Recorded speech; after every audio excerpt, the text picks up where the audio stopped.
நீங்கள் பார்த்துக் கொண்டிருப்பது உங்கள் விஜய்.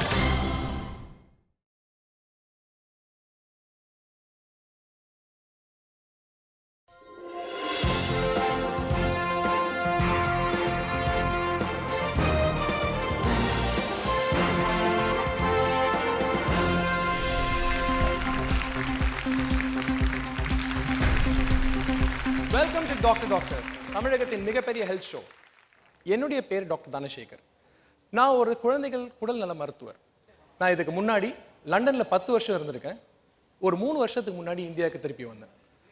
ஒரு சமூக அக்கறையும் ஒரு சமூக சிந்தனையும் எல்லாருக்கும் எளிய வழியில் மருத்துவத்தை சொல்லிக் கொடுக்கறது தான் இந்த நிகழ்ச்சியோட முக்கிய எய்ம்.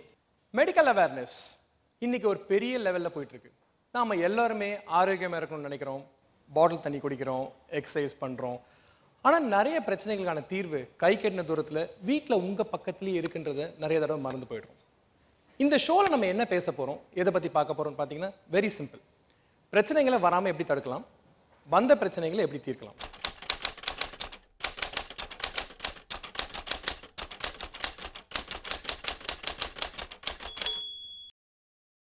உடம்பு வெயிட் போடுறதுனால வரக்கூடிய வியாதிகள் நோய்களை பற்றி தான் கவலையாக இருக்கு. பிபிஎல் ஒர்க் பண்ணுறேன். ஒரு நாளைக்கு 100 காலுக்கு மேலே ப்ளூடூத் போட்டு பேசுகிறேன். ஏற்றம் அஃபெக்ட் ஆகி காது கேட்காம போயிடுமோன்னு பயமாக இருக்கு. எனக்கு அடிக்கடி வயிறு வலி வரும். அது எனக்கு கேன்சரா இருக்குமோ அப்படின்ற ஒரு பயம் இருக்கு. ஸ்ட்ரெஸ்னால சுகர் அந்த மாதிரி ப்ராப்ளம்ஸ் வந்துருமோ அப்படின்னு பயமா இருக்கு. தொண்டை கத்தி கத்தி எடுக்கிறதுனால தொண்டை வலி வருது. தொண்டையே எனக்கு போயிடும் போல இருக்கு. பேச்சே இனிமே வருமோ வராதோன்ற கண்டிஷன்ல இருக்குது எனக்கு. அதான் பயமா இருக்குது எனக்கு தைராய்டு ப்ராப்ளம் இருக்கு. 10 வருஷமா டேப்லெட் சாப்பிட்டுட்டு இருக்கேன். அதனால சைடு எஃபெக்ட் ஏதாவது வருமானு தான் பயமா இருக்கு. 30 இயர் அபவ் இருக்க விமன்கெல்லாம் பிரஸ்ட் கேன்சர் வர சான்ஸ் இருக்கு அப்படின்னு சொல்றாங்க. அது விமனா நான் அதெல்லாம் கேட்குறப்போ கொஞ்சம் பயமா இருக்கு. வெளி சாப்பாடு தான், வீட்டு சாப்பாடு கிடையாது. ஸோ இதனால அல்சர் பிரச்சனை வந்துருமோன்னு கொஞ்சம் பயமா இருக்கு. என் டாக்டருக்கு சின்ன வயசுலேயே சிலிண்ட்ரிக்கல் விஷன் ப்ராப்ளம் இருந்தனால கிளாஸ் போட்டிருக்கோம். ஸோ இது இன் ஃபியூச்சரில் வந்து க்யூர் ஆகுமா அப்படிங்கிற ஒரு பயம் எங்களுக்கு இருக்குது. 15 இயர்ஸாக ஒர்க் பண்ணிட்டு இருக்கேன் சாஃப்ட்வேர் இண்டஸ்ட்ரியில். மணிக்கணக்காக ஒரே பொசிஷன்ல அதனால சைடு எஃபெக்ட் ஏதாவது வருமானு தான் பயமா இருக்கு. அதான் பயமா இருக்குது எனக்கு. எல்லா கேள்விகளுக்கும் பதில் ஒன்று இருக்கிறது. எல்லா சந்தேகங்களுக்கும் தீர்வு ஒன்றும் இருக்கிறது. நோய்களையும் அதன் சிக்கல்களையும் நம்பிக்கையுடன் கடப்போம். உங்கள் வீடுதோறும் பாயப்போகும் நம்பிக்கை வெளிச்சமே இந்த நிகழ்ச்சி.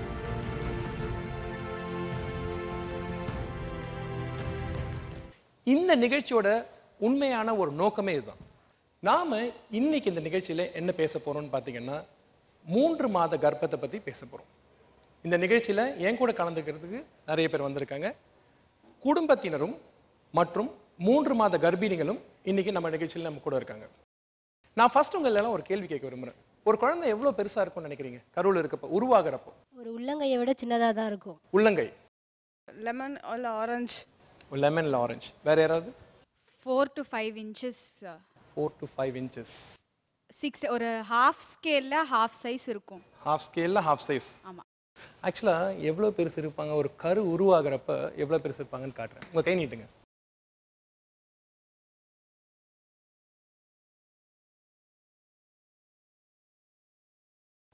ஒரு அரிசி சைஸில் முதல்ல கரு உருவாகுது.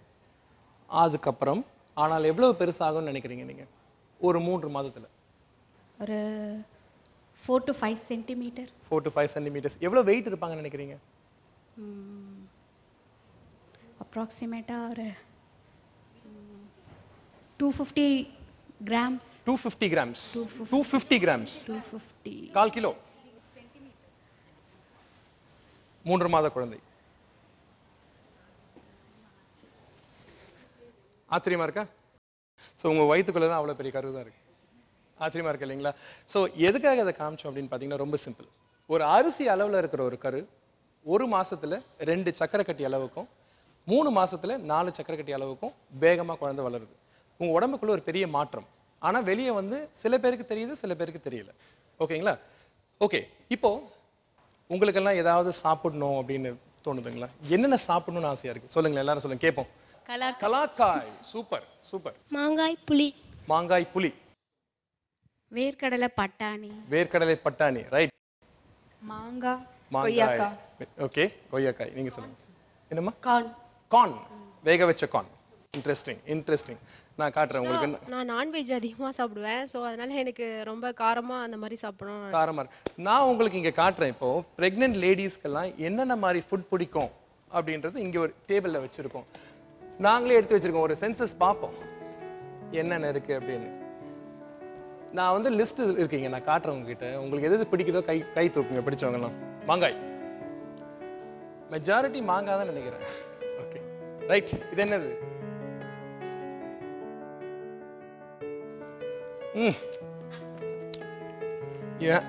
யாருக்காவது வேணுமா எங்க புளி? இப்ப சாப்பிடணும் போல இருக்கா? வாங்களேன். சரி நான் வரேன். புளி சாப்பிடுங்க. சாம்பல். ஓகே, நீங்களே சாப்பிட்டு காமிச்சிருங்களேன் சாம்பல் எப்படி இருக்கு, டேஸ்டா இருக்கான்னு பாத்துறோம்.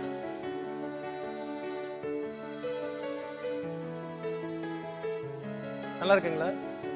ஓகே. எலுமிச்சை ஊறுகாய். ரைட், இன்னொரு ஐட்டம் எடுத்துக்கலாம். கலாக்கா ஃபேவரட், கலாக்கா பிரியை ஒருத்தங்க இருக்காங்க. ஃபர்ஸ்ட் அவங்களுக்கு கொடுத்துருவோம்.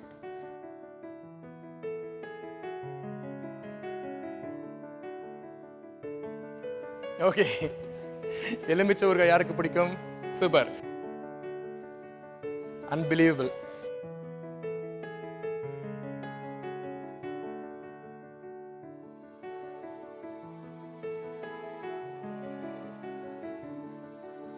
அடுத்தது கிட்ட காட்டுற வந்து என்ன நீங்களே சொல்லுங்க.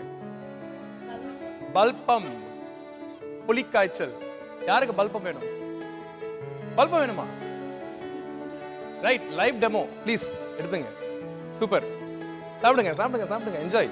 புலிக்காய்ச்சல் வேணுங்களா? ஓகே, புலிக்காய்ச்சல். ரைட், எனக்கு தெரியும் இது யார் கேட்டாங்க. நான் ஸ்ட்ரைட்டா அவங்க கிட்டே போயிட்டேன். கார்ன் மாங்காய் ஊறுகாய். ஃபர்ஸ்ட் கார்ன் கேட்டீங்கல்ல, மாங்காய் ஊறுகாய். சார் மாங்காய் ஊறுகாய் பத்தாதுன்னு நினைக்கிறேன். அப்படியே நான் கொடுத்துறேன், எடுத்துக்கங்க. அப்படியே ஷேர் பண்ணுங்க, பாஸ் பண்ணுங்க. ரொம்ப சந்தோஷமா இருக்கு. புளிப்பு மிட்டாய். Very interesting actually. சூப்பர். இந்த கிரேவிங் ஏன் வருதுன்னு நினைக்கிறீங்க? ஏன் இந்த ஆசை வருது? பிரெக்னன்சி டைம்ல, மாசமான பிறகு ஏன் இந்த ஆசை வருது? டேஸ்ட் பட்ஸ் எல்லாம் கொஞ்சம் ஹையாக ஒர்க் ஆகுதுன்னு நினைக்கிறேன். சால்ட்டியாக, அதுக்கப்புறம் காரமாக, புளிப்பாக எல்லாமே அதிகமாக சாப்பிடணும் அப்படின்னு தோணுது. ஐ திங்க் அது ஒரு ரீசனாக இருக்கலாம்னு நினைக்கிறேன். ஹார்மோன்ஸ் உங்கள் உடம்புல மாறுறதுனால இந்த கிரேவிங்ஸ் வருது அப்படின்ற நம்பிக்கை இருக்குது. ஆனால் ஒரு முக்கியமான விஷயத்தை நீங்கள் யோசிச்சு பார்க்கணும். இப்போ கிரேவிங்ஸ்ன்னு சொல்லி நிறைய ஃபுட்ஸ் நம்ம கொடுத்தோம் இல்லைங்களா? சாம்பல் good or bad? It's bad. சாப்பிடக்கூடாது. கண்டாமினேஷன், சால்ட்ஸ் ப்ராப்ளம் வரலாம், நிறைய பிரச்சனைகளுக்கு வழி உண்டு. ஸோ சாம்பல் நோ. மற்ற ஃபுட்ஸ் பாருங்க, மற்ற ஃபுட்ஸ்னே சொல்ல முடியாது. பல்பம் ஃபுட்டா?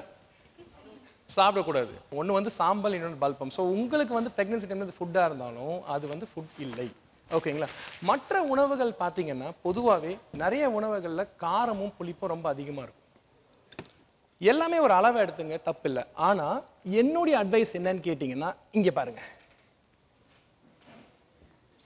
இவ்வளவுதான். உங்கள் ப்ரெக்னன்சி டைமில் நீங்கள் 2 ஆளுக்கெல்லாம் சேர்த்து சாப்பிட வேண்டாம். ரொம்ப சிம்பிள். உங்கள் ஃபர்ஸ்ட் ட்ரைமஸ்டரில் 1 கிளாஸ் பால் காலையில், 1 கிளாஸ் பால் நைட்டில். செகண்ட் ட்ரைமஸ்டரில் இது பிடிங்க கையில். அவ்வளோதான். ஒரு உள்ளங்கை அளவு வால்நட்ஸோ இல்லை ஒரு உள்ளங்கை அளவு கேஷ்யூ நட் சாப்பிட்டாலே போதும். ஒரு தேர்ட் ட்ரைமஸ்டர் ப்ரெக்னன்சியில் ஓரளவுக்கு உங்கள் உடம்பு கம்ஃபர்டபுளாக இருந்தால் காலையில் ஒரு ஆப்பிள், நைட் ஒரு ஆப்பிள். ஐடியா என்னன்னு பார்த்தீங்கன்னா, கொஞ்சம் கொஞ்சமாக அப்பப்போ அளவாக சாப்பிட்டுக்குங்க. யாருக்காவது மில்க் வேணுமா? மில்க், ஆப்பிள் பற்றி ஏதாவது பழமொழி தெரியுதுங்களா? Keeps the doctor away. Excellent. எல்லாரும் ஆப்பிள் சாப்பிடலாம், எல்லாரும் பால் குடிக்கலாம், எல்லாரும் நட்ஸ் சாப்பிடலாம். Simple foods, very very simple foods. உங்கள் பாடி சிம்பிளாக இந்த ஃபுட்ஸை டைஜஸ்ட் பண்ணிக்கும். ஸோ ப்ரெக்னன்சி டைமில் உங்களுக்கு எப்பப்பெல்லாம் பசிக்குதோ அப்பப்போ கொஞ்சமாக ஸ்நாக் பண்ணிக்கோங்க. ஊறுகாய் சாப்பிட்டுங்க, தப்பு இல்லை. ஊறுகாவே சாப்பிடக்கூடாதுன்னு சொல்ல முடியாது. ஆனால் ஊறுகாய் மட்டுமே சாப்பிடாதீங்க. அவ்வளோதான், வேற ஒன்றுமே வேண்டாம். ஓகே, தொடர்ந்து பேசுவோம் after short break. Doctor.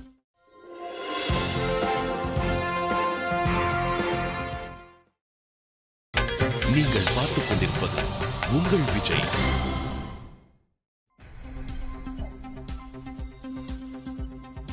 Welcome back to doctor. தமிழகத்தின் மிகப்பெரிய ஹெல்த் ஷோ. இன்னைக்கு 3 மாத கர்ப்பத்தை பற்றி பேசிட்டு இருந்தோம். என் கூட பேசுறதுக்கு 4 பேனலிஸ்ட் வந்திருக்காங்க. I am very proud to introduce all the 4 panelist. மொதல் panelist doctor Meera Raghavan. Welcome madam. மகளிர் மருத்துவர், மகளிர் சிறப்பு மருத்துவர், யூரோ கைனகாலஜிஸ்ட், அதாவது பெண்களுக்கு ஏற்படக்கூடிய சிறுநீரக சம்பந்தப்பட்ட பிரச்சனைகள் பற்றி அவங்க ஸ்பெஷலிஸ்ட். ரெண்டாவது doctor Gowri Meena. Welcome. Doctor Gowri Meena infertility specialist, அதாவது குழந்தையின்மை மற்றும் ப்ரீ பிரெக்னன்சி கவுன்சிலிங், இந்த 2 விஷயத்துலையும் ஸ்பெஷலிஸ்ட். மூன்றாவது டாக்டர் எழிலன். இவர் ஒரு பொது மருத்துவர், ஆனால் பெண்களுக்கு ஏற்படக்கூடிய ஜெஸ்டேஷனல் டயபெட்டிஸ், அதாவது கர்ப்ப காலத்தில் வரக்கூடிய சக்கரை நோய், அதை பற்றி அவர் ஸ்பெஷலிஸ்ட். நாலாவது டாக்டர் சந்திரபிரபா. இவங்களும் மகப்பேறு மருத்துவர். இவங்க எக்ஸசைஸ் ஃபிசியாலஜி, அதாவது உடல் இயக்கவியல், இந்த விஷயத்தில் இவங்க ஸ்பெஷலிஸ்ட். இவங்க 4 பேரும் நம்ம ஆடியன்ஸோட கொஸ்டின்ஸை ஆன்சர் பண்ண போகிறாங்க. ஆடியன்ஸ் கிட்ட கொஸ்டின் கேட்கறதுக்கு முன்னாடி நான் பேனலிஸ்ட் எல்லார்ட்டையும் ஒரு கொஸ்டின் கேட்க விரும்புகிறேன். இந்த பிரெக்னன்சி கருத்தரிப்பு ஒரு பெரிய விஷயம், ஆனால் இதை பார்த்து உங்களுடைய எக்ஸ்பீரியன்ஸில் நீங்கள் ஆச்சரியப்பட்ட விஷயம்? அது வந்து ஐ திங்க் இட்ஸ் ஃபென்டாஸ்டிக். அது ஒரு பெரிய மிரக்கல். மோர் இம்பார்ட்டன்ட், நீங்கள் அப்படியே கேமரா அந்த பக்கம் திருப்புங்க, எல்லாம் ரொம்ப அழகாயிடுவாங்க. ப்ரெக்னென்ட் ஆன உடனே ரொம்ப அழகு, ஏற்கனவே அழகு, இன்னும் அழகு கூடிடும். அது நான் ப்ராக்டிக்கலாக பார்க்குற விஷயம், விச் இஸ் எக்ஸலண்ட். ஃபேஸ் வந்து ரொம்ப க்ளோவாக தெரியும், ரொம்ப க்ளோவாக இருக்கும். நேச்சராக இருக்கிற ஒரு ஒளிவட்டம், ஒரு ஒளிவட்டமாக தெரியும். அது நிறைய பேர் சொல்லுவாங்க, உங்கள் ஃபேஸ் ரொம்ப க்ளோவாக இருக்குது அப்படின்ட்டு. சொல்லுங்கள். பொதுவாக அழகாக இருந்தால் பெண் குழந்தையும், கொஞ்சம் இதுவாக இருந்தால் ஆண் குழந்தையும் பிறக்கும். அசிங்கமாக இருந்தால் பெண் குழந்தை, அழகாக இருந்தால் ஆண் குழந்தை. நீங்கள் அழகாக இருக்கீங்க இல்லையா? நீங்கள் என்ன சொல்லுங்கள்? என் ஹஸ்பண்ட் அழகாக இருக்கேன்னு சொல்கிறதால நான் நம்பிக்கையோடு இருக்கேன். Super super super super super. அழகா இருந்தா பெண் குழந்தை, அழகா இல்லைன்னா ஆண் குழந்தை, இதை பத்தி என்ன நினைக்கிறீங்க? இது சாத்தியமா? அது ஆக்சுவலா அது ஒரு அழகான பொய், அவ்வளவுதான். இது ஒரு மூட நம்பிக்கை. பொய்யே நிறைய வாட்டி சொன்னா உண்மையாயிடுற விஷயம் போலதான். ஓகே, இது இங்க மட்டும் இல்ல, I have trained in the UK. வெஸ்ட்லயும் அந்த ப்ராப்ளம் இருக்கு. அதிக ஹார்ட் ரேட் இருந்தா ஆண் குழந்தை, கம்மி ஹார்ட் ரேட் இருந்தா பெண் குழந்தை. மிட்வைஃப்ஸ் பார்த்துட்டு ஹார்ட் ரேட் 160 இருக்குன்னு சொல்லிட்டாங்க, I think I have a boy baby அப்படின்னு சொல்றவங்களும் இருக்காங்க. நிறைய பிட்ஸ் இருக்கு.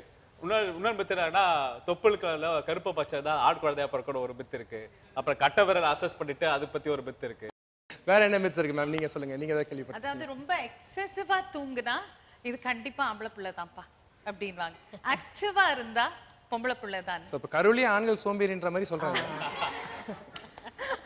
இப்போ இங்க இருக்க எல்லா யங் லேடிஸ்க்கு ஒரு क्वेश्चन. ரெஸ்ட்ரிக்ஷன்ஸ் எல்லாருமே ஆன்சர் பண்ணும். உங்க வீட்ல பிரெக்னன்சி டைம்ல எதெல்லாம் ரெஸ்ட்ரிக்ஷன், இதை பண்ணக்கூடாது, இதை செய்யாது, அதை பண்ணாது, இதை பண்ணாது, இப்படி எழுந்துரு, அப்படி எழுந்துரு, உட்காரு, படு, அந்த மாதிரி நிறைய இன்ஸ்ட்ரக்ஷன் சொல்றாங்க இல்லைங்களா? நிமிர்ந்து படுக்க கூடாது அப்படின்னு எப்படிமா? மல்லாந்து படுக்க கூடாது. இது கரெக்ட்டா? உண்மைதான். உண்மை. ஏன்? சயின்டிஃபிக் ரீசன் என்னன்னா, மல்லாந்து, அதாவது சுப்பைன் பொசிஷன்ல படுத்துட்டாக்க இந்த கர்ப்பப்பை வந்து பிளட் சப்ளையை கம்மியாக்கும். கர்ப்பப்பையின் ரத்த ஓட்டம் குறையும். ஆமா, வெயிட்டான கர்ப்பப்பையோட அழுத்தத்தினால இந்த பிளட் ஃப்ளோ கம்மி ஆயிட்டு குழந்தைக்கு பிளட் ஃப்ளோ கம்மியாகும். அதனால லோ பர்த் வெயிட் பேபி பிறக்கிறதுக்கான வாய்ப்போ பிளட் ப்ரெஷர் வரதுக்கான வாய்ப்போ இருக்கு. அதனால தான் ஒரு கழிச்சு படுக்க சொல்றது, மோஸ்ட்லி ஆன் யோர் லெஃப்ட் சைடுன்னு டாக்டர் சொல்றதுக்கு காரணம் இதுதான். இன் ஜென்ரல் மதர்ஸை வந்து ஃப்ளாட் பொசிஷன்ல யாருமே நர்ஸ் பண்ணக்கூடாது. ஆஃப்டர் அபவுட் 18 to 20 வீக்ஸ் பொதுவா அப்ப மல்லாந்து படுக்கக்கூடாது. படுக்கக்கூடாது, குப்புறவும் படுக்கக்கூடாது. முதல் 3-5 மாதங்களுக்கு அது பொருந்தாது.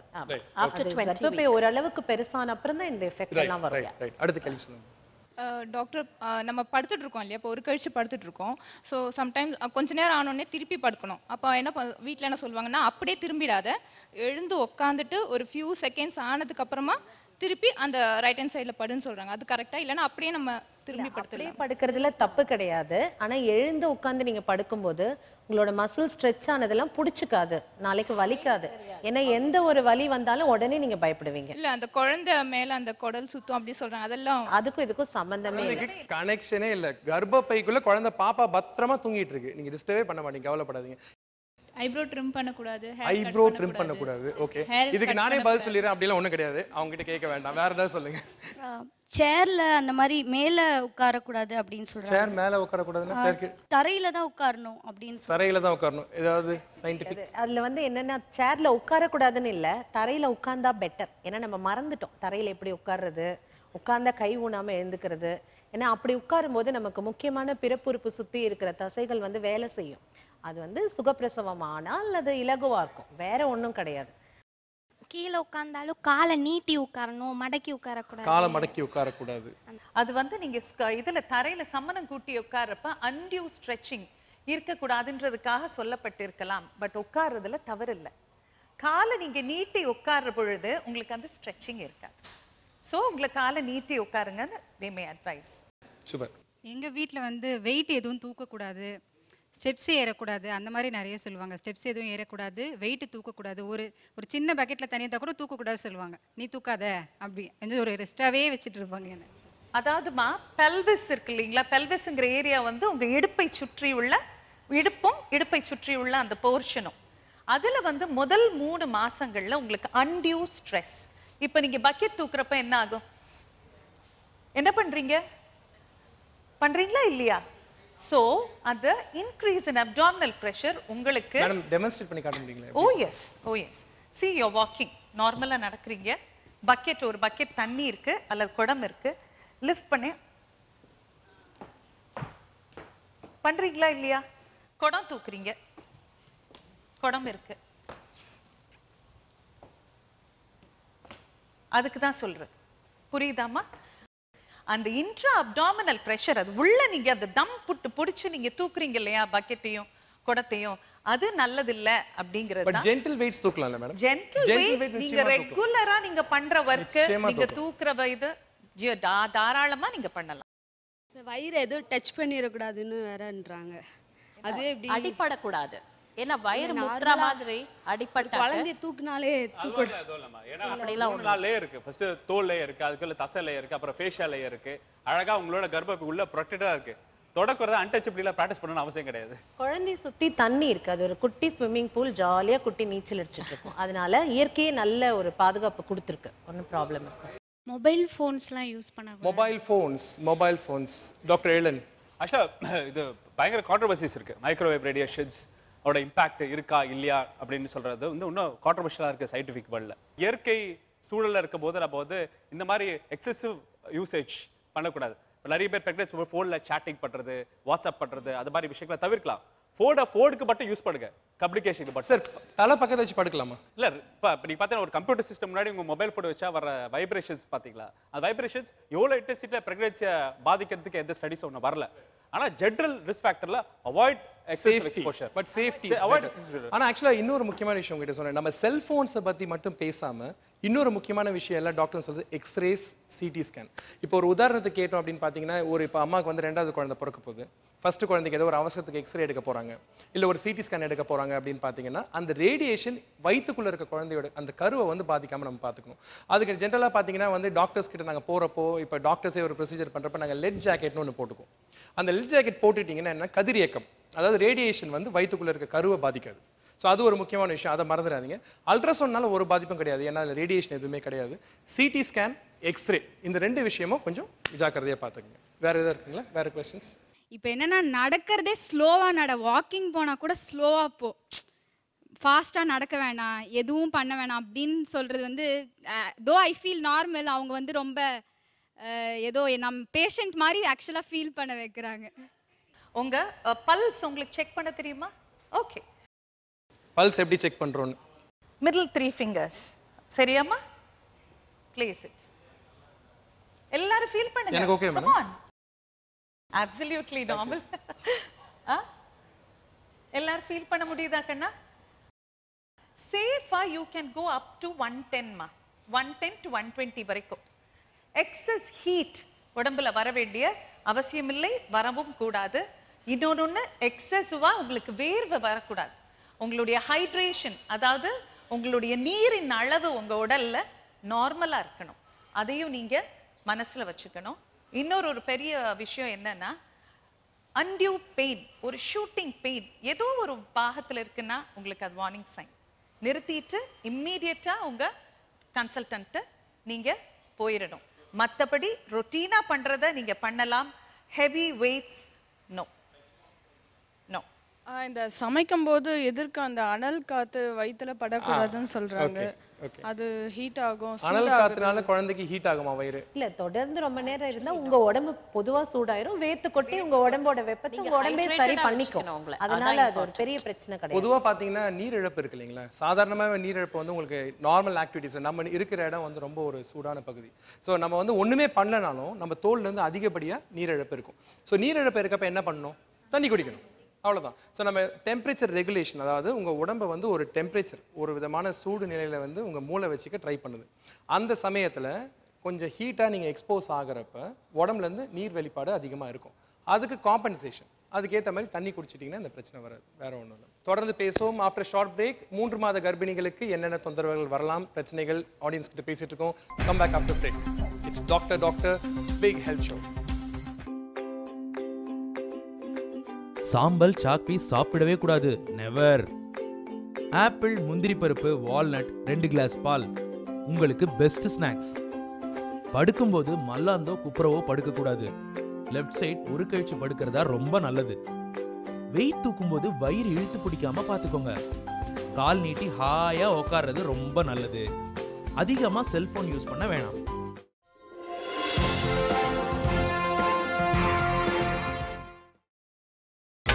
நீங்கள் பார்த்துக் கொண்டிருப்பது உங்கள் விஜய்.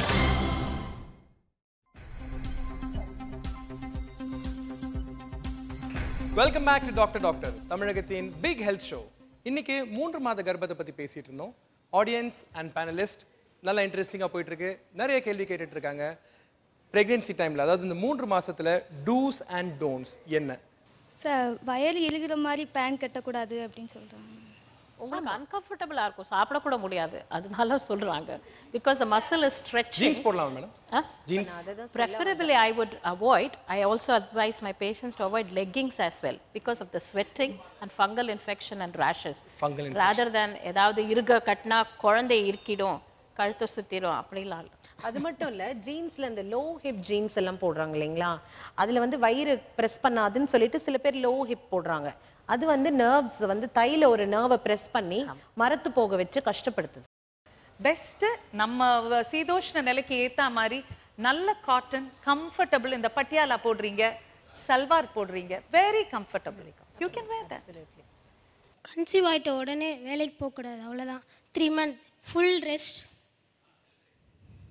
எதுவுமே பண்ணக்கூடாது, இதை தான் சாப்பிடணும். Okay Gowri Meena doctor please சொல்லுங்க, வாட் இஸ் யோர் டெஃபினிஷன்? உங்க டெஃபினிஷன் என்ன? ஃபுல் ரெஸ்ட்னா என்ன ஆக்சுவலி ஃபுல் ரெஸ்ட் ரொம்ப கெடுதல். ஏன்னா படுத்தே இருந்தா உங்களுக்கு காலில் ரத்தம்லாம் கட்டிக்க வாய்ப்பு இருக்கு, ஓகேங்களா? ஏன்னா உங்களுக்கு பிரசவ காலத்துல ரத்தப்போக்கு எப்போ வேணா வரலான்னு சொல்லி இயற்கையே வந்து சீக்கிரமா உரையிற மாதிரி ரத்தத்துல சில சேஞ்சஸ் பண்ணியிருக்கு. அப்போ நீங்க படுத்தே இருந்தீங்கன்னா தேவையில்லாம காலில் ரத்தம் கட்டி இந்த ரத்த கட்டி மூவ் ஆகி லங்ஸ்க்கு போறது நிறைய ப்ராப்ளம்ஸ் இருக்கு. அதை நான் சொல்ல விரும்பல, அது தப்பு, அது கம்ப்ளீட்டா தப்பு. கம்ப்ளீட் பெட் ரெஸ்ட்டுங்கிற வார்த்தையே தப்பு. அண்ட் வேலையை பற்றி சொன்னீங்க இல்லையா, உங்களோட வேலை என்ன நேச்சர்? நீங்கள் ஜஸ்ட் போய் டைப் தான் பண்ண போறீங்கன்னா தாராளமாக போயிட்டு வாங்க. ஃபர்ஸ்ட் டைம் முதல் 3 மாசத்துல ரெக்ரெட்டா ப்ளீடிங் பெர் வஜனம் அந்த மாதிரி ஒரு செலக்டிவ் கேசஸ்ல ஒரு குறிப்பிட்ட டைம் மட்டும் தான் ரெஸ்ட் சொல்லுவாங்க. It's not a universal ஃபெனாமெனன்.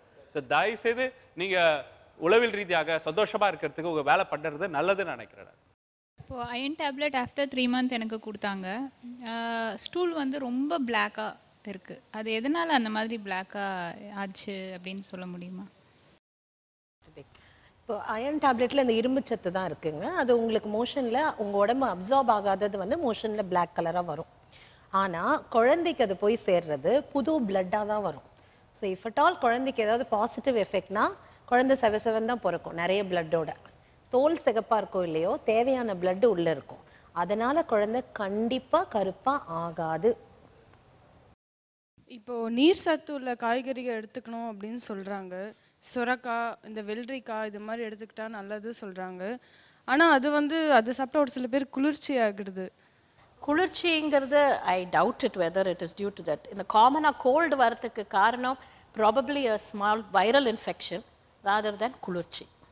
நம்ம எவ்வளோ கான்ஷியஸாக தண்ணி குடித்தாலும் நம்ம 3 liters தண்ணி குடிக்கிறோமாங்கிறது டவுட்ஃபுல். அண்ட் சென்னை மாதிரி ஒரு சீதோஷ்ண நிலையில் இருக்கிற இவாப்பரேஷன் டியூ டு ஸ்வெட்டிங் ரொம்ப அதிகமாக இருக்கிறதுனால கண்டிப்பாக நீர் சத்து காய்கள் வெரி மச் அட்வைசபிள்.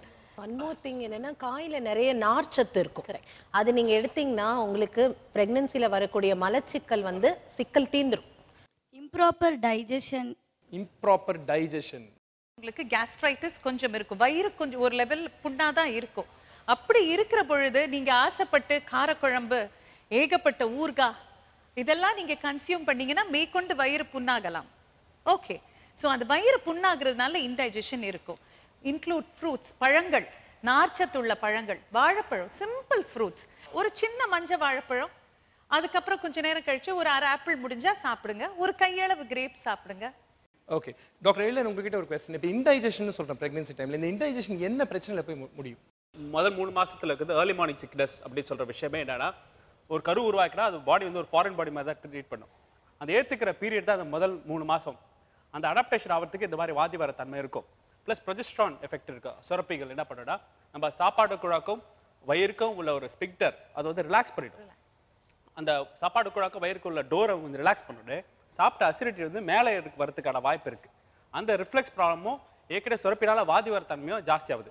முக்கியமாக என்ன சொல்லணும்னா, ஸ்மால் ஃப்ரீக்வெண்ட் மீல்ஸ், சிறிய சிறிய இடைவேளையில் கொஞ்சம் கொஞ்சமாக சாப்பிட்றது, 2-3 மணி நேரத்துக்கு ஒரு வேளை சாப்பிட்றது, 6 மணி நேரம் கேப்பு, 10 மணி நேரம் கேப்பில் சாப்பிட்டா கண்டிப்பாக இந்த ரீஃப்ளக்ஸ், இந்த ஹார்ட் பர்ன், இந்த எரிச்சல் எல்லாமே இருக்கும். ஃபாலிக் ஆசிட் டேப்லெட் வந்து டாக்டர் ப்ரிஸ்கிரைப் பண்ணாங்க. அது வந்து இப்போது ஒரு டாக்டர் கொடுக்கறது வந்து வேறு எந்த மெடிக்கல் ஷாப்பில் கேட்டாலும் கிடைக்கிறது இல்லை. அது இல்லை, நீங்கள் அதை பற்றி கவலைப்படாதீங்க. காம்போசிஷன் அதாவது என்னன்னு பார்த்தீங்கன்னா, அடிப்படையாக என்ன வேணும்? Folic acid. அதுதான். நீங்கள் அரிசி எந்த கடையில் வாங்குறீன்றது முக்கியம் இல்லை, ரைஸ் முக்கியம், அவ்வளோதான். Okay, first point. ரெண்டாவது விஷயம், ஃபோலிக் ஆசிட் எதுக்கு டாக்டர் சாப்பிட சொல்கிறாங்க அப்படின்னு பார்த்தீங்கன்னா, முதுகுத்தண்டு குழந்தையோட வளர்ச்சியில் 3 மாதம் ரொம்ப ரொம்ப ஒரு முக்கியமான ஒரு பெரிய இடம். அங்கே வந்து பார்த்தீங்கன்னா நம்ம ஒரு மெடிக்கல் ப்ராப்ளம், அதாவது ஸ்பைனா பைஃபிடான்னு சொல்லுவாங்க. முதுகுத்தண்டு சரியாக வளராமல் போகலாம். ஃபோலிக் ஆசிட் குறைவாக இருந்தால் 50% 60% அந்த சான்சஸ் இருக்குது. ஸோ அதனால் நீங்கள் ஃபோலிக் ஆசிட் சாப்பிட சொல்கிறதுக்கான காரணம் அதுதான். நார்மலாக பார்த்தீங்கன்னா நல்ல நான் வெஜிடேரியன் ஃபுட்டில் ஃபோலிக் ஆசிட் ரிசோர்ஸ் நிறைய இருக்கும். நிறைய கீரை காய்கறி வகைகள் வந்து கீரை காய்கறிகள் நிறைய இருக்கும். அது கீரை காய்கறினா நம்ம என்ன பண்ணுவோம்னா, நீங்கள் வந்து எடுத்து போட்டு எண்ணெய் போட்டு வதக்கி ஃப்ரை பண்ணிங்கன்னா உடனே போயிடும். ரொம்ப தீவிரமாக வாஷ் பண்ணாலும் போயிடும். அது சாலட் மாதிரி உள்ள உணவு வகைகள் மாதிரி சாப்பிட்றாங்களே, அந்த மாதிரி உணவு வகைகளை ஃபோலிக் ஆசிட் நேராக போகும். அண்ட் சில ப்ராப்ளம்ஸ் இருக்கிறவங்க, அதாவது வலிப்பு நோய்க்கு மருந்து எடுத்துக்கிறவங்க, எப்பிலெப்சிக்கு மருந்து எடுத்துக்கிறவங்க, டயபெட்டிஸ் ப்ரெக்னன்சிக்கு முன்னாலேயே வந்தவங்க, இவங்களுக்கெல்லாம் இந்த முதுகு தண்டோட குறைபாடுகளோட பிறக்கிற குழந்தைகள் அதிகம். ஸோ இவங்க கண்டிப்பாக ஹை டோஸில் ஃபாலிக் ஆசிட் எடுத்துக்க வேண்டிய மிக அவசியமான ஒரு எம்ஃபசிஸ் இருக்குது. ஃப்ரீக்வெண்ட் யூரினேஷன் ப்ராப்ளம் வந்து ரொம்ப இருக்குது. அதில் வேற தண்ணி குடிக்கணும் அப்படின்னு சொல்கிறாங்க. ஸோ தண்ணி குடிக்கிறதே வந்து ரொம்ப கஷ்டமாக இருக்குது. அதில் அப்புறம் நைட் டைம்ஸ் வந்து இஸ் வெரி பேட். எழுந்து போக வேண்டியது, தூக்கம் கெடுறது. இந்த ஃபர்ஸ்ட் 3 மந்த்ஸில் யூட்ரஸ் நார்மலாக பெல்விஸ்குள்ளே இருக்கிற ஒரு உறுப்பு, அது வளர்ச்சி அடையிறதுனால இட் கம்ப்ரெசஸ் த பிளாடர். அந்த ஹார்மோன் சேஞ்சஸ்னால பிளாடர் இரிட்டபிலிட்டி இன்க்ரீஸ் ஆகி அடிக்கடி பாத்ரூம் போகிற ஃபீலிங் இருக்கும். ஆனால் ஒரு வாட்டி போனால் நிறைய பாத்ரூம் போக மாட்டீங்க, பட் அடிக்கடி போக வேண்டிய ஃபீலிங் இருக்கும். எஸ்பெஷலி நீங்கள் சொல்கிற மாதிரி நைட் டைமில் போகிறதுக்கான வாய்ப்பு அதிகம். இது ஏர்லி ப்ரெக்னன்சிலையும் நடக்கும். After 36 weeks when the body is preparing for delivery and labor, அப்பையும் when the uterine contractions happen, இல்லை பிளாடரில் ஹெட் போய் கம்ப்ரெஸ் பண்ணுறதுனால பிளாடர் இரிட்டபிள் ஆகி இது நடக்கும். நீங்கள் அதிகமாக பாத்ரூம் போகிறதுன்னு சொல்லி தண்ணி குடிக்காமல் இருந்தீங்கன்னா கண்டிப்பாக யூரினரி இன்ஃபெக்ஷன் வரதுக்கான வாய்ப்பு ரொம்ப அதிகம் இன் ப்ரெக்னன்சி. எனக்கு வந்து இது வந்து 3rd மந்த்து. எனக்கு எப்போது பாப்பா இருக்குன்னு கன்ஃபார்ம் ஆச்சோ அந்த 1 வீக்லேருந்து இன்னைக்கு வரைக்குமே எனக்கு வாமிட் ரொம்ப இருக்குது. இன்னைக்கு வரைக்கும் நான் ஹெல்த்தி ஃபுட்ஸ் எதுவும் எடுக்கல. அது சிக்கன், மட்டன் எதுவும் சரி, ஃப்ரூட்ஸும் சரி, வெஜிடபிள்ஸ் எதுவுமே நான் இன்ன வரைக்கும் எடுக்கல. எனக்கு ஜஸ்ட்டு சமைக்கிற ஸ்மெல் வந்தால் கூட இந்த சாதம் வடிக்கிற அந்த ஸ்மெல்லு, சாம்பார் ஸ்மெல் இதெல்லாம் கிட்ட அப்படியே வயிற்று பரட்டிட்டு என்னால் முடியவே முடியாது. அப்படி எல்லாமே வந்துடுற மாதிரி மொத்தமாக ஓவர் வாமிட் இருக்கும். எனக்கு சுத்தமாக முடிய மாட்டேங்குது. அது ஏன் அப்படி ஆகுது? இன்ன வரைக்கும் எனக்கு ஸ்டாப் ஆகலை. நான் இன்னும் ஒரு ஹெல்த்தி ஃபுட் எடுக்கல. என் பாப்பா கரெக்டாக இருக்கா, நல்லா வளருமான்னு ஒரு பயம் இருந்துகிட்டே இருக்குது எனக்கு இப்போ கூட. எல்லாருக்குமே மார்னிங் சிக்னஸ் வரக்கூடும். பட் மார்னிங் சிக்னஸ் தொடர்ந்து இருக்கிறதாலும் அதோட சேர்த்து ஹார்ட் பர்னோ, இல்லை வயிற்று எரிச்சலோ, இல்லை பிளட் வாமிட்டில் வந்தாலோ, இல்லை உங்கள் எடை குறைஞ்சாலோ, that is something which needs definitive treatment by the doctor. இந்த ஹைப்பரெமெசிஸ், இந்த மார்னிங் சிக்னஸ்க்கு டேப்லெட்ஸ் இருக்குது, ட்ரீட்மெண்ட் இருக்குது. இதை அதுக்கு கூட இருக்கிற சைடு எஃபெக்ட்ஸ் இந்த கேஸ்ட்ரைட்டிஸ் வந்திருந்தாலோ இல்லை உணவு குழாயில் சிறிதளவு ஏதாவது எரிச்சல் ஏற்பட்டிருந்தாலோ அதையும் தீர்க்கக்கூடிய மருந்துகள் இருக்குது. மாத்திரை சாப்பிட்றத பற்றி சொல்லிடுறேன். மருத்துவருக்கு தான் தெரியும், பிரசவ பார்க்குற டாக்டருக்கு தான் தெரியும். அதனால நீங்கள் எந்த இண்டிகேஷன் ட்ரக் இதுக்காக சாப்பிட முடியும் அந்த கிளாசிஃபிகேஷனில் மருத்துவரை பார்த்து அணுகி ப்ரிஸ்கிரிப்ஷனை வாங்கி சாப்பிட்றதா சேஃப். நம்பர் 1. நம்பர் 2, நீங்கள் சொல்கிற வந்து இந்த ஹைப்பரெபிசிஸ் பார்த்தீங்கன்னா நீங்கள் இதுக்கு இந்த மாதிரி வாந்தி வந்துட்டு இருக்கு, எனக்கு வந்து பாப்பாவுக்கு நியூட்ரிஷன் போகுமா, இந்த சித்தரை இருக்குது பார்த்தீங்களா அந்த ஸ்ட்ரெஸ், அதுவே திருப்பி உங்களோட வாதி வர தன்மை அதிகரிக்கும். ஸோ நீங்கள் வந்து இன்னும் மோஸ்ட்லி பார்த்தீங்கன்னா எல்லா ஹைப்பரெபிசிஸ் பேஷண்ட்ஸும் ஓரளவு ஸ்ட்ரெஸ்ட் அவுட்டாகவே இருப்பாங்க ஏதாவது ஒரு காரணத்தினால. முதல் ப்ரெக்னன்சி என்ஜாய் பண்ண கற்றுக்கணும், சந்தோஷப்பட கற்றுக்கணும். அப்படி இருக்கும்போது நம்ம பாசிட்டிவான அப்ரோச் இருக்குது பார்த்தீங்களா, அது முக்கால்வாசி இந்த வாதி வர தன்மையை கட்டுப்படுத்துற தன்மையில் இருக்குது. ஓகே. அண்ட் முக்கியமான குழந்தை வாமிட்டிங்க்கு சயின்டிஃபிக்கலாக ப்ரூவன் இஸ் ஜிஞ்சர், நம்ம இஞ்சி. We even prescribe that in medicine. So ginger will definitely reduce the morning sickness. So definitely use it. அதாவது ரொம்ப பசிக்குது பட் எதுவும் சாப்பிட முடியறதில்ல. இல்லை நான் என்ன ஃபீல் பண்ணுறேன்னா ஃபஸ்ட்டு 3 மாதம் ஸ்மூத்தாக அப்படியே போகும் அப்படின்னு யாருமே உங்களுக்கு சொல்லலை. ஓகேங்களா? அதனால தான் ஒவ்வொரு நாள் ஒவ்வொரு மாதிரி இருக்கும். நேற்று சாப்பிட்டது இன்னைக்கு பிடிக்காது, நேற்று வாசனை பிடிச்சது இன்னைக்கு பிடிக்காது, ஒரு நாள் பகலில் தூக்கம் வரும், ஒரு நாள் ராத்திரி பசிக்கும் இருக்கும். 3 மாதம் அப்படி தான் இருக்கும். அது கூட நீங்கள் வாழ பழகிக்குவீங்க. ஒவ்வொரு நாளுக்கு ஏற்ற மாதிரி நீங்கள் உங்களோட ஃபுட் சாய்ஸஸ் மாற்றிக்கணும். கொஞ்சோண்டு சாப்பிட்டாலே வயிறு ரொம்பிடும். ஏன்னா அதுதான் ப்ரொஜெஸ்ட்ரான் ஹார்மோன் எஃபெக்ட். ஒரு ஃபுட்ல எல்லாமே இருக்க மாதிரி கார்போஹைட்ரேட்ஸ், புரோட்டீன்ஸ், ஃபேட் அந்த மாதிரி ஏதாவது. சத்துமா கஞ்சி. It has fiber, it has whole grains, it has protein in it. So satiety, அதாவது நிறைவன் சொல்றீங்கல்ல, சாப்பிட்றேன் ஆனால் திருப்பி பசிக்கிறதுங்கிறதுக்கு காரணம் அரிசி கஞ்சியில் நார் சத்து கம்மி. நார் சத்து இருக்கிறத அதிகமாக சாப்பிட்டீங்கன்னா அந்த சட்டைட்டி, அந்த ஃபுல் ஃபீலிங் வரும். சாப்பிட்றதுக்கு முன்னாடி இருக்க வாமிட் விட அதுக்கப்புறம் சாப்பிட்ட பிறகு தான் அதிகமாக இருக்குது. அதனால் டேப்லெட் கூட சாப்பிடவே முடிய மாட்டேங்குது. ஒரு நாளைக்கு வாமிட்டிங் டேப்லெட்டையும் சேர்த்து 5 டேப்லெட் கொடுத்துருக்காங்க சாப்பிட்றதுக்கு. இப்போ வந்து அதை ஸ்கிப் பண்ணி ஒரு நாள் விட்டு ஒரு நாள் சாப்பிடலாமா? இல்லை, உங்களுக்கு ப்ரையாரிட்டி அப்படின்னு பார்த்தீங்கன்னா நீங்கள் சாப்பிட்ற ஃபுட்டு தான் உங்கள் ப்ரையாரிட்டி. டேப்லெட்ஸ் 5 டேப்லெட்டையும் ஒன்றா ஒரே டைம் எடுத்துக்காதீங்க. ஸோ அந்த டேப்லெட்ஸ்க்கு உண்டான கேப் இருக்குது. ஒரு 15 minutes கேப் இருக்கலாம், ½ hour கேப் இருக்கலாம், 1 hour கேப் இருக்கலாம். அந்த கேப் எடுத்துங்க. இந்த ஃபர்ஸ்ட் 3 months தான் பற்றி பேசுகிறோம். Folic acid is very essential. பொதுவாக வாமிட்டிங் அதிகமாக இருக்கிறவங்களுக்கு அயன் கால்சியம் ஒத்துக்காது. It will aggravate the vomiting. அதை நீங்கள் நார்மலாக டயட்லேயே சேர்த்துக்கலாம். மாதுளம்பழம் has got very good iron. Jeans போடாதீங்க, ரெஸ்ட் எடுக்க சொன்னாங்கன்றதுக்காக எப்பவுமே ரெஸ்ட்டே எடுத்துட்டு இருக்காதீங்க. ஃபாலிக் ஆசிட் டேப்லெட் ரொம்ப முக்கியம். யூரின் அடிக்கடி வருதுன்னு தண்ணி குடிக்காம இருக்கவே கூடாது. தினமும் 3 லிட்டர் தண்ணி குடிச்சே ஆகணும். இஞ்சி சாப்பிட்றது மார்னிங் சிக்னஸ்க்கு ரொம்ப நல்லது. சத்துமாவு கஞ்சி நிறைவான சத்துள்ள உணவு, the complete diet.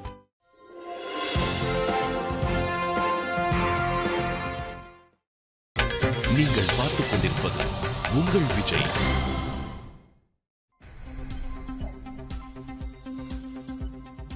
Welcome back to doctor தமிழகத்தின் பிக் ஹெல்த் ஷோ.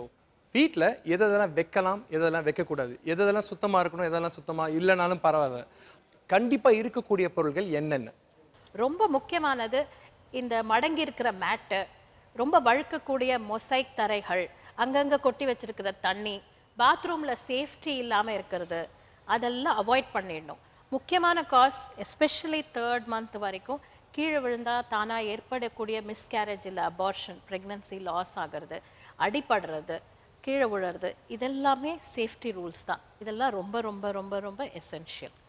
இந்த பூனை, நாய் இந்த மாதிரிலாம் நம்ம வளர்த்துறோம், ஊசியெல்லாம் போட்டு வச்சுருந்தா கூட அவங்கள்ட்ட சில இன்ஃபெக்ஷன், ரேபீஸ் அந்த மாதிரிலாம் வந்துட்டா அந்த ஊசி போடுறதா வேண்டாமா, இப்போ அம்மாவுக்காக போட்டு தான் ஆகணும், ஆனால் குழந்தைக்கு ஒத்துக்குமா, இந்த மாதிரி பல தேவையில்லாத கன்ஃபியூஷன். வேற என்ன இன்ஃபெக்ஷன்ஸ் வர வாய்ப்பு? அது என்னன்னா பூனையோட கிருமி, அது பூனைக்குள்ளே சுத்திட்டு இருக்க கிருமி. சில வீட்டில் பெட்ஸை ரொம்ப தன்னோட குழந்தை மாதிரி வளர்த்துற தன்மை இருக்குல்ல, முக்கியமாக அந்த பூனையோட கழிவுகளை அதை க்ளீன் பண்ணுற வேலையில் இறங்கக்கூடாது. பாத்ரூம்ஸ் எஸ்பெஷலி மோர் தென் 2-3 மெம்பர்ஸ் நீங்கள் ஃபேமிலியில் இருக்கீங்கன்னா கண்டிப்பாக அந்த பாத்ரூம் க்ளீனாக இருக்கணும். அதை ஆசிட் போட்டு வாஷ் பண்ணுறேன், ஏதாவது ஒரு நல்ல ஸ்ட்ராங் கெமிக்கல் போட்டு நானே பண்ணுறேன்னு நீங்கள் இறங்காதீங்க, சரிங்களா?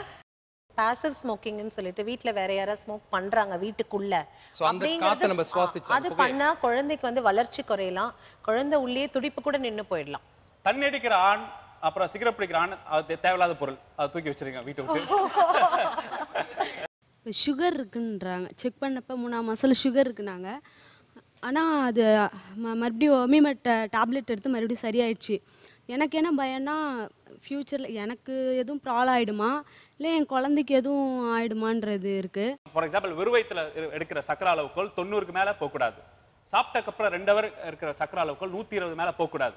பிரசவத்தினால வர சக்கரை அளவுகோல் முக்கால்வாசி 60-70% உணவு கட்டுப்பாடு மூலமே அந்த சக்கரை நம்ம கண்ட்ரோல் கொண்டு வந்துடலாம். அதுக்கு மீறியும் உங்கள் சக்கரை அளவுக்கு ஜாஸ்தியாக இருந்தால் மாத்திரை கொடுக்கலாம்.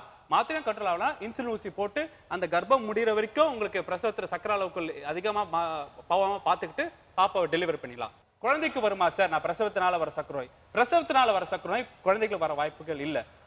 ஆக்சுவலாக எனக்கு என்ன ப்ராப்ளம்னா இப்பயும் ஒரு பயம். எங்கன்னா ஒரு 2 hours ட்ராவல் பண்ணாலே எனக்கு ப்ளீடிங் வந்துடும். ப்ளீடிங் ஆகுது. டாக்டர் சொல்கிறாங்க 5 months நீ ரெஸ்ட் எடுத்து தான் ஆகணும். சரி.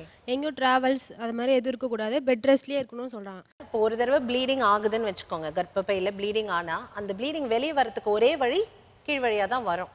ஒரு தடவை ஆனால் அடுத்த 2 வாரம் 3 வாரத்துக்கு சொட்டு சொட்டா ஒரு ப்ரௌன் கலர் ஒரு பிங்க் கலர் மாற்றி மாற்றி இருக்கும். அது ஃபுல்லாக கிளியர் ஆகிறதுக்கு டைம் ஆகும்.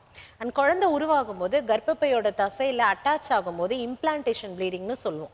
நிறைய பேர் அதை பார்த்து பயந்துருவாங்க. குழந்தை பாட்டுக்கு ஜாலியாக வளரும், அம்மா மட்டும் பயந்துக்குவாங்க. பொதுவாக ஒன்றும் பிரச்சனை இருக்காது. ஆனால் குழந்தை சரியானபடி வளருதாங்கிறத பார்த்துக்கணும். கால் இழுத்து பிடிக்கும் ஏர்லி மார்னிங். அது எதுனா அதை அவாய்ட் பண்ணுறது எப்படி? நீங்கள் கரெக்டான அளவு தண்ணி சாப்பிட்லன்னா that definitely causes muscle cramps. Especially தூங்கிட்டு இருக்கும் போது தெரியாமல் நீங்கள் காலை அசைச்சிட்டா கூட ஐயோன்னு கத்துற அளவுக்கு இழுத்து பிடிக்கும். நம்பர் 1. Number 2 calcium deficiency. அதுக்காக தான் முக்கியமாக 2 வேளை பால் சாப்பிட சொல்லுறது. ராகி, கீரை வகைகள், முருங்கைக்கீரையில் அதிக கால்சியம் உண்டு. சீ ஃபிஷ் சாப்பிட்றவங்க இதெல்லாம் அதிகமாக எடுத்துக்கிட்டிங்கன்னா கிராம்ப்ஸ் வராது. இந்த மரத்து போகிறது because of stretching of the nerves from the buttocks. உங்கள் வெயிட் இன்க்ரீஸ் ஆகுது, நீங்கள் ரொம்ப நேரம் உட்காந்துருக்கீங்க, டக்குன்னு எழுந்தால் கால் மரத்து போகிறது. It's because of the stretching of the nerves. அது நீங்கள் எக்ஸசைஸ் பண்ண இலகி விட அது கம்மியாகும். எனக்கு சம்டைம்ஸ் இந்த ரிப்ஸில் ஃப்ரண்ட் ரிப்ஸும் பேக் சைடு ரொம்ப பெயினாக இருக்குது. அது எதனாலன்னு எனக்கு தெரியல. ஆஃப்டர் கன்சீவ் தான் இது எனக்கு அந்த மாதிரி ஆக ஆரம்பிச்சிருக்கு. அது ஏன் அப்படின்னு தெரியணும். அது இப்போ உங்கள் உடம்பு விரிஞ்சு கொடுக்கும். குழந்தை வளர்கிறதுக்கு விரிஞ்சு கொடுக்கும்போது உங்களோட அந்த நெஞ்சு கூடு அப்படியே மேலே லிஃப்ட் ஆகி கொஞ்சம் ஓப்பன் ஆகும். பேராசூட் மாதிரி அப்படியே ஓப்பன் ஆகும். அப்போ உங்களுக்கு இது நாள் வரைக்கும் இல்லாத ஒரு புது மாற்றம் வரும்போது வலிக்கிற மாதிரி இருக்கும். அண்ட் கர்ப்பப்பை வளர குழந்தை வளர உங்களுக்கு மூச்சு விடுற இடம், அப்புறம் உங்களோட ஹார்ட் எல்லா இடமுமே ப்ரெஸ் பண்ணுறதுனால மூச்சு விட கஷ்டமாக இருக்கும். அந்த வலி போக போக பழகிரும்.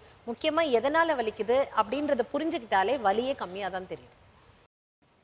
ஓகே, இப்போ என்னுடைய 4 கொலீக்ஸ் கிட்டே ஒரு கொஸ்டின். இந்த 3 மாத ப்ரெக்னென்சி, இந்த ஃபர்ஸ்ட் ட்ரைமெஸ்டர், இதில் உங்கள் பெர்ஸ்பெக்டிவ்ல இந்த கொஸ்டின் ஆன்சர் பண்ணுங்க.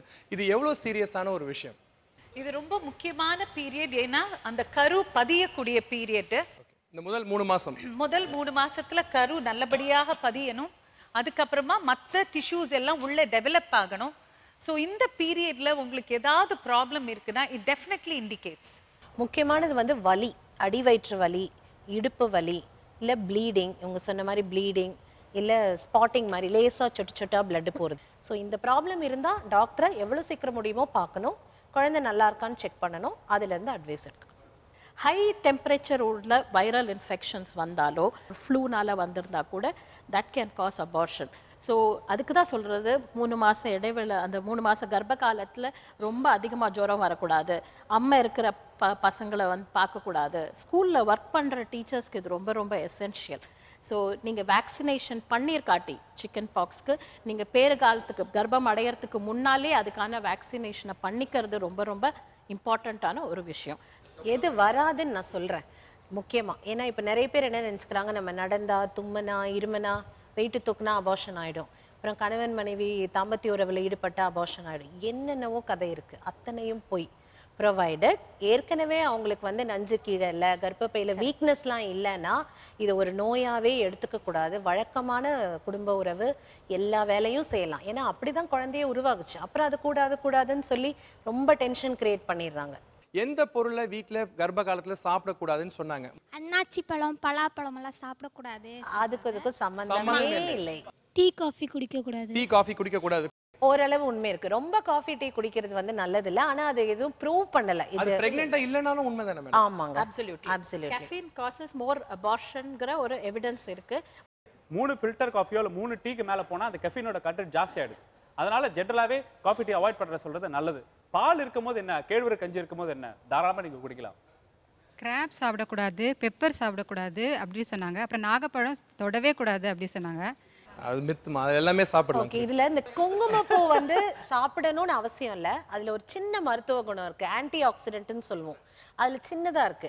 ஆனா அதை போட்டா கட்டாயம் குழந்தை சிகப்பா பிறக்கணும்னு கேரண்டி கிடையாது. இல்லனாலும் சாப்பிடலாம். ரைட். தேன்ல ஊற வச்ச நெல்லிக்கனி. இது ஓகே மேடம், சாப்பிடலாம். பனங்கற்கண்டு, விட்டமின் சி, எக்ஸலென்ட். இஞ்சி சாறும் லெமனும் கலந்து குடிச்சா அது வந்து வாமிட்டிங் சென்சேஷன், அஜீரண கோளாறுலாம் நிப்பாட்டும் அப்படின்னு சொல்லி. ரைட். இன்னைக்கே இப்போ வீட்ல உடனே ட்ரை பண்ணுங்க, தப்பே இல்லை. வந்து எனக்கு அப்பப்போ இடுப்பு வலிக்குது சொல்லுவேன், ரொம்ப நேரம் உட்கார முடியாதுட்டு. அதனால உளுந்து நல்லா வறுத்து அதை ஒரு உளுந்தங்களி புரோட்டீன்காக. இன்ஃபேக்ட் இது வந்து பூ பெய்தும் காலத்துல கூட நிறைய பேர் வீட்ல வந்து இடுப்பு எலும்பு ஸ்ட்ராங்கா இருக்கும் அப்படின்ற மாதிரி சொல்லி உளுந்து சாதம் பண்ணி கொடுப்பாங்க. But actually healthy. உங்களுக்கு வந்து புரோட்டீன் கிடைக்கும், அதனால மசில் ஸ்ட்ரெங்த் ஆகும். பப்பாயா கூட சாப்பிடக்கூடாதுன்னு சொன்னாங்க. ஆனால் நான் நெட்டில் பார்த்தப்போ அந்த ஸ்கின்னை வந்து ரிமூவ் பண்ணிட்டு ப்ரெக்னன்சி லேடி சாப்பிட்டா எதுவும் ப்ராப்ளம் இல்லை. அதில் இந்த பால் வந்துருந்தது, அந்த பப்பாளி பால் இருக்கும் இல்லைங்களா, அதில் வந்து ஒரு டவுட் அதில் ஏதாவது பிரச்சனை வருமோன்னு. ஆனால் பழத்தில் ஒன்றும் பிரச்சனை இல்லை. பேரிச்சம்பழம் வந்து ஃபர்ஸ்ட் ட்ரைமஸ்டரில் எடுத்துக்க வேண்டாம் அப்படின்னு சொல்கிறாங்க, ஹீட்டு அப்படின்னு சொல்கிறாங்க. அதுக்கப்புறம் இன்ஃபேக்ட் பேரிச்சம்பழம் ஃபர்ஸ்ட் ட்ரைமஸ்டர்ல எடுத்துக்கோங்கன்னு நான் சொல்லுவேன். ஏன்னா உங்களுக்கு இயல்பாவே ரத்த சோகை நம்ம கண்ட்ரில அதிகம். அயன் டேப்லெட் எங்களால கொடுக்க முடியாது, நீங்க வாந்தி எடுப்பீங்க. அப்ப என்னதான் கொடுக்கிறது? அதுதான் பிளாக்கா வருதுன்னு சொல்றாங்க இல்லையா, அயன் டேப்லெட் சாப்பிட்டா சைடு எஃபெக்ட்ஸ், கேஸ்ட்ரைட்டிஸ், அந்த மாதிரி சில எஃபெக்ட்ஸ் எல்லாம் வந்து உங்களுக்கு டேட்ஸ்ல இருக்காதுன்னு சொல்றாங்க. எள்ளு சாப்பிடக்கூடாது சொன்னாங்க. இப்போ கையில 3 இருக்கு. இப்போ தைரியமா யார் யார் சாப்பிட்றது ரெடின்னு கை தூக்குங்க. நான் யாரும் கொடுக்க போறேன், எல்லாம் ரெடி. இன்னும் ரெண்டு கை இன்னும் மேலே போல. பப்பாளி, அன்னாசி அண்ட் எள்ளுருண்டை. 1 2 3 4 5 5 பேர், 5 கர்ப்பிணி பெண்கள் சாப்பிட மாட்டேன்னு சொல்றாங்க. ஏன் சாப்பிட மாட்டேன்னு சொல்லுங்க. ரிஸ்க்கு சொல்லிட்டாங்க, எதுக்கு அதை வேற எடுப்பானே அப்படின்ற மாதிரி ஒரு இது எனக்கு. Right, okay. ரிஸ்க்குன்னு சொல்லிட்டாங்க, வேண்டாம். நீங்க ரெடி, நீங்க ரெடி. அப்புறம் இந்த பப்பாயா அன்னாச்சிலாம் நான் சாப்பிட்டேன், வரைக்கும் எனக்கு எதுவும் ப்ராப்ளம் ஒன்றும் பிரச்சனை. நல்லது, சந்தோஷம், குட். அவங்க லாஸ்ட், அவங்க கிட்ட கொடுங்க லாஸ்ட். அவாய்ட் பண்ண சொல்லிட்டு அங்கே தப்புன்னு எனக்கு என் குழந்தை தான் முக்கியம், அதனால கொஞ்ச நாள் அவாய்ட் பண்ணுறது நல்லது, விட்டுட்டேன். சாப்பிடாதீங்க, அவ்வளோதான். ஏன்னா இதில் வந்து ப்ரெஷர் எதுவுமே கிடையாது, கட்டாயம் சாப்பிட்டே ஆகணும் அப்படின்னு. இந்த ஷோ மூலமாக என்ன சொல்ல வரோம் அப்படின்னு பார்த்தீங்கன்னா, பயந்தா சாப்பிடாதீங்க. ஆனால் சாப்பிட்றதுனால ஒரு பிரச்சனை இல்லை அப்படின்றதுக்காக தான், அந்த மூட நம்பிக்கை உடைக்கிறதுக்காக தான் இதை நாங்கள் காட்டுறோம். எக்ஸ்பர்ட்ஸ் இப்போ அதை தான் சொல்லிட்டு இருக்காங்க. யாருக்கும் தரமாட்டேன், கவலைப்படாதீங்க, இங்கேயே வச்சிரும். சரி, நீங்கள் சொல்லுங்கள், வீட்டு மருந்து வேறு என்னென்ன சாப்பிடலாம்? இப்போ நம்ம வீட்டில் சாப்பிட்ற ஐட்டம்ஸ் எப்போதுமே வெந்தயம் is very good for digestion as well as in pregnancy. இப்போ வெந்தய கஷாயம் போட்டு கொடுக்கறது, இல்லை வெந்தயத்தை தண்ணியில் ஊற வச்சு சாப்பிட்றது டயபெட்டிஸ்க்கும் நல்லது, இன் ப்ரெக்னன்சிக்கும் நல்லது. இன்னொன்று சீரகம், அது வந்து அகம் டைஜஷனே வந்து ஸ்மூத்தாக பண்ணும். அது வாட்டரில் போட்டு வெந்தயம், சீரகம்.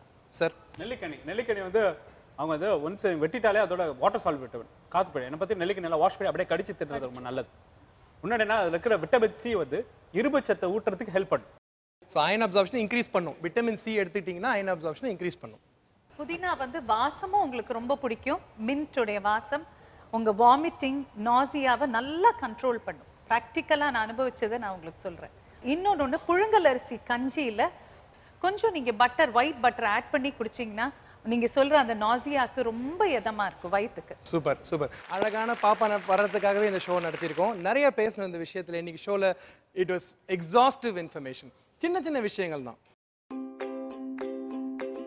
வீட்டு தரையில வழுக்கக்கூடிய எந்த விஷயமும் இல்லாம பாத்துக்கோங்க. பெட்ஸ் கிட்ட இருந்து விலகியே இருங்க. முக்கியமா பூனை. பாத்ரூமை நீங்களே தான் கழுவி ஆகணும்னு அவசியமே இல்லை. அடி வயிற்று வலி, இடுப்பு வலி, ப்ளீடிங் இருந்தால் கண்டிப்பா டாக்டரை உடனே போய் பார்க்கணும். கோ. தாம்பத்திய உறவு ஓகே, நோ ப்ராப்ளம். உளுந்தங்களி பருவ வயதிலிருந்தே சாப்பிடுவது பிரசவத்துக்கு நல்லது. வெந்தயம், சீரகம், நெல்லிக்காய், புதினா உங்கள் தினசரி உணவில் சேர்த்துக் கொள்வது சிறப்பு. இந்த மாதிரி ஒவ்வொரு வாரமும் டாக்டர் ஷோல பல விதமான டாபிக்ஸை ஒரு எக்ஸ்பர்ட் பேனல் டாக்டர்ஸோட உட்காந்து நம்ம டிஸ்கஸ் பண்ணுவோம். ஆடியன்ஸோட கேள்விகளை கேட்போம். உங்க மனசுல இருக்க பயம் எல்லா கேள்விகளையும் கேட்கக்கூடிய ஒரே ஷோ டாக்டர் தமிழகத்தின் பிக் எல் ஷோ. தேங்க்யூ.